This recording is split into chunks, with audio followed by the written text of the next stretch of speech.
बच्चों अब हम फोर्स का फॉर्मूला हम जान चुके हैं, F=ma, और हमने पहले फोर्स क्या है ये जान चुके हैं हम, ठीक है। इसके अलावा फोर्स के टाइप्स भी हमने पढ़े थे, बैलेंस्ड एंड बैलेंस्ड फोर्स। अब मैं आपको कुछ और चीज़ें फोर्स की बताती हूँ। जैसे F को मीन्स फोर्स को हम F से शो करते हैं। इसका फॉर्मूला हो गया M, फोर्स=ma। इसकी SI यूनिट, फोर्स की SI यूनिट अगर हम निकालना चाहें इससे तो क्या होगी, SI unit M means kg और मास मतलब एक्सेलरेशन मीन्स मीटर पर सेकेंड स्क्वायर, यानी कि kg मीटर पर सेकेंड स्क्वायर। तो अगर हम कहें फोर्स की यूनिट क्या है तो क्या है, kg मीटर पर सेकेंड स्क्वायर। इसको हम न्यूटन भी बोलते हैं, और इसका जो सिंबल है कैपिटल N है, हम कैपिटल N से न्यूटन को शो करते हैं, ठीक है। तो फोर्स का फॉर्मूला भी हमें पता चल गया है, इसकी SI यूनिट kg मीटर पर सेकेंड स्क्वायर, और इसे हम न्यूटन भी बोलते हैं और N से शो करते हैं। इसके अलावा फोर्स हमारी वेक्टर क्वांटिटी होती है, ठीक है, means it has both direction and magnitude, ठीक है ना। तो ये हमारा फोर्स के बारे में और भी चीज़ें इस लॉ से पता चलती हैं, ठीक है। नेक्स्ट जो है सेकेंड लॉ के एप्लीकेशंस के बारे में अगर हम बात करें तो आपको पता है जब जैसे क्रिकेट में देखते हैं आप, जो बॉल होती है काफ़ी हाई स्पीड से जाती है ना। जैसे बैट्समैन जब बॉल किक कर देता है, वो क्या कहते हैं बैट्स मार देता है, तो वो बॉल में काफ़ी स्पीड होती है, और जब जो फील्डर है उसको पकड़ा होता है तो उसको थोड़ा सा पीछे करता है अपने हाथों को, है ना। तो वो ऐसा क्यों करता है, ताकि जो वेलोसिटी हाई होने की वजह से उसमें जो मीन्स उसका मोमेंटम जो है उसको थोड़ा सा टाइम लगे। मीन्स हमने अभी पढ़ा था F=Δp/Δt। मीन्स हम ये चाहते होते हैं या फील्डर ये चाह रहा होता है कि हमारा जो टाइम है वेलोसिटी डिक्रीज़ होने का, यानी कि वेलोसिटी चेंज होने का, वो वेलोसिटी चेंज यानी कि v-u हमने बताया था, तो वेलोसिटी u से v होने में थोड़ा ज़्यादा टाइम लगेगा। तो हमारा जो फोर्स का जो इम्पैक्ट है, उस ऑब्जेक्ट का जो इम्पैक्ट है वो थोड़ा सा कम पड़ेगा, मीन्स उस पर जो है चोट कम लगेगी या नहीं लगेगी, ठीक है। उसके लिए वो वेलोसिटी कम कर रहा होता है, ठीक है। मीन्स जो न्यूटन से सेकेंड लॉ ऑफ मोशन है उसमें हम एक एप्लीकेशन ये रख सकते हैं, कैचिंग अ क्रिकेट बॉल। तो उस टाइम जो है क्रिकेटर इस लॉ के अकॉर्डिंग वर्क कर रहा होता है। अगर वो अचानक से पकड़ ही लेगा तो हाथ में चोट लग जाएगी और काफ़ी ज़्यादा चोट लगेगी, ठीक है। इसी के जैसे कि आप इसको और कह सकते हैं कि एक बड़ा जो है, जैसे हम किसी भी व्हीकल में देख लेते हैं सीट बेल्ट होती हैं, वो किस लिए होती हैं, सेफ्टी मेज़र है ये, है ना, से हमें सेफ्टी प्रोवाइड करती है। तो ये क्यों हम यूज़ करते हैं, इसमें भी हमारा जो है सेकेंड लॉ एप्लीकेबल है कि जब अचानक से या जब हम रोकते हैं व्हीकल को, कई बार ऐसा होता है कि कुछ सामने आ जाता है तो हमें अचानक से रोकना पड़ता है व्हीकल को, तो उस टाइम सडन जर्क लगता है, झटका लगता है। तो वो जो अचानक से रुकना होता है उस टाइम में हमारी वेलोसिटी हाई से बिल्कुल ना के बराबर होनी होती है ना, या ज़ीरो होनी होती है। तो चेंज इन वेलोसिटी या कहेंगे चेंज इन मोमेंटम, ठीक है, चेंज इन मोमेंटम काफ़ी जो है कम समय में होता है, तो वो उसका इम्पैक्ट, वो जो फोर्स है यानी कि हम पर जो लगेगी वो ज़्यादा लगेगी।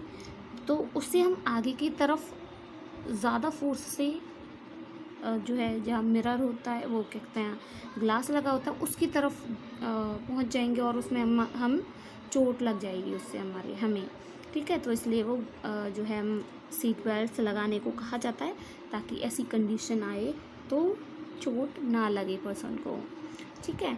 इसके अलावा हाई जंप के टाइम पे भी आप देखते हो कि जो है हाई जंप जब होता है तो वो एक कुछ गद्दे टाइप का लगाया होता है, उस पर कूदा जाता है ना, स्प्रिंग्स होती हैं उसमें नीचे, ताकि जो पर्सन जंप होके उस पर आ रहा है तो सॉलिड ऑब्जेक्ट अगर सॉलिड ऑब्जेक्ट पे आएगा तो वो अचानक से रुक जाएगा, और मीन्स टाइम कम लगेगा उसको चेंज इन मोमेंटम में, तो फोर्स ज़्यादा लगेगी और उस फोर्स से उसे चोट काफ़ी ज़्यादा लगेगी, ठीक है। लेकिन जब हम जो है थोड़ा स्प्रिंग वगैरह वाला जो है गद्दे जैसा कुछ हम यूज़ करते हैं, तो उसमें जो ऑब्जेक्ट है धीरे धीरे धीरे धीरे नीचे आता है, तो उससे क्या है, ऑब्जेक्ट को रुकने में या उसका जो मोमेंटम है चेंज होने में टाइम लगता है, जिसकी वजह से फोर्स हमारा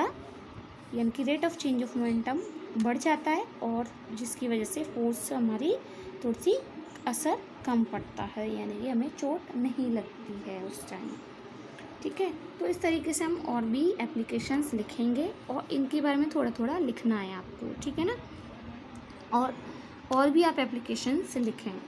तो इस तरीके से न्यूटन्स सेकंड लॉ के काफ़ी एप्लीकेशंस हैं। अब चलिए आगे, जो हम सेकंड लॉ पढ़ रहे हैं उसके बारे में नेक्स्ट जो हेडिंग है देखें ज़रा। Newton's first law of motion is a special case of Newton's second law. Newton's second law का ही एक स्पेशल केस है। कैसे, ये देखिए आप, कि हमें ये पता है कि सेकंड लॉ के अकॉर्डिंग होता है F = ma, और हम लिख सकते हैं = m v - u upon t या जाएगा F × t = m v - u कह सकते हैं। और आपको पता है according to first law of Newton's first law of motion, when there is no force applied, no external force is applied, then the object will remain in rest if it is in rest, and if it is in uniform motion in a straight line it will remain in that position, है ना, in that form। तो अगर external force zero है तो हम F को zero मान सकते हैं, F ज़ीरो, तो ये पार्ट ज़ीरो हो गया, क्या आएगा m v - u = 0, और इसको हम खोलेंगे तो m v - m u = 0, और ये इधर जाएगा तो ये पॉजिटिव हो जाएगा m v = m u, और इसको हम लिख सकते हैं v = u। मीन्स ऑब्जेक्ट जो इनिशियल वेलोसिटी से मूव कर रहा था उसी वेलोसिटी से आगे भी बढ़ता रहेगा, अगर हम एक्सटर्नल फोर्स अप्लाई नहीं कर रहे हैं या एक्सटर्नल फोर्स ज़ीरो है तो। Means it will remain in uniform motion, ठीक है, पहली चीज़।